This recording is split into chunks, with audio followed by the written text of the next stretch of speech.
एक दार्शनिक अपने एक शिष्य के साथ कहीं से गुजर रहे थे।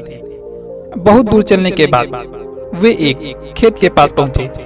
खेत अच्छी जगह स्थित थी, लेकिन उनकी हालत देखकर लगता था मानो उसका मालिक उस पर जरा भी ध्यान नहीं देता है।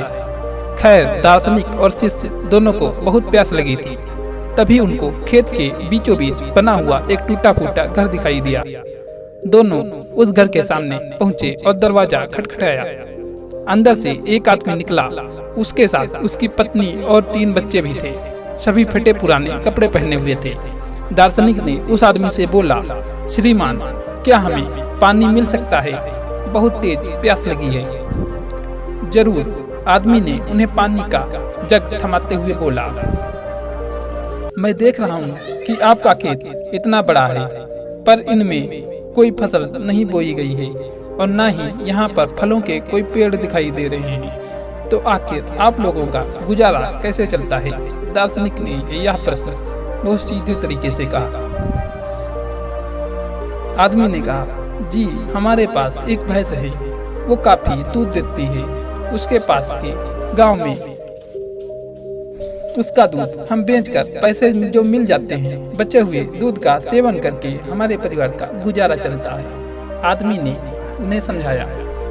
दार्शनिक और शिष्य आगे बढ़ने को तैयार हुए।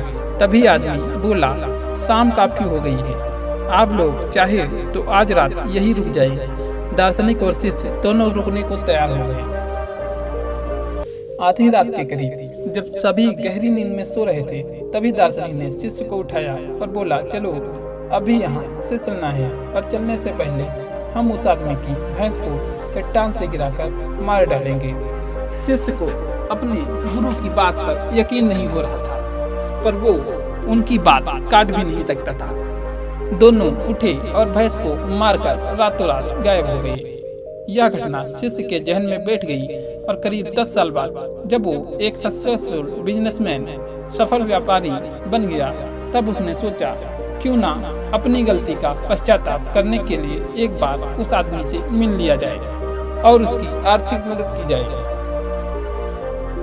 अपनी चमचमाती कार से वह उस खेत के सामने पहुंचा। शिष्य को अपनी आंखों पर यकीन नहीं हो रहा था।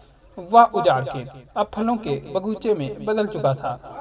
टूटे फूटे घर की जगह एक शानदार बंगला खड़ा हुआ था, और जहां अकेली भैंस बंधी रहती थी, वहां अच्छी नस्ल की कई गायें और भैंस अपना चारा चर रही थी।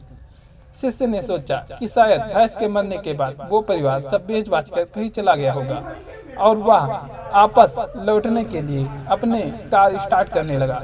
तभी उसे वो 10 साल पहले वाला आदमी दिखा। शायद आप मुझे पहचान नहीं पाए, सालों पहले मैं आपसे मिला था। शिष्य उस आदमी की तरफ बढ़ते हुए बोला। इसके जवाब में वह आदमी बोला, नहीं नहीं, ऐसा नहीं, मुझे अच्छी तरह याद है, आप और आपके गुरु यहाँ आए थे, कैसे भूल सकता हूँ। उस दिन ने तो मेरा जीवन ही बदल कर रख दिया। आप लोग तो बिना बताए चले गए, पर उस दिन न जाने कैसे हमारी भैंस भी चट्टान से गिरकर मर गई। कुछ दिन तो समझ नहीं आ रहा था क्या करें, लेकिन जीने के लिए कुछ तो करना था, इसलिए लकड़ियां काट कर बेचने लगा।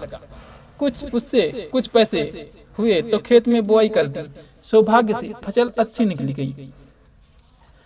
बेचने पर जो पैसे मिले उससे फलों के बगीचे लगवा दिए, और यह काम अच्छा चल पड़ा। इस समय मैं आसपास के सैकड़ों गांवों में सबसे बड़ा फल